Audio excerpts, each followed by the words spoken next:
je sedmo slovo azbuke, s njim se reči mnogo lakše uče. Sedmo slovo po azbučnom redu, nisam znao da ga napišem do juče. E kao eksplozija, eksplozija. E kao eskim, eskim. E kao eurokrem, eurokrem. E kao Elisa, Elisa.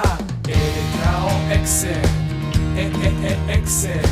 E kao ekran, ekran. E kao električar, električar. E kao eksploziv, eksploziv.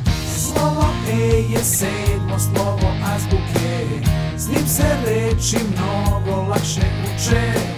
Sedmo slovo po azbučnom redu, nisam znao da ga napišem do juče.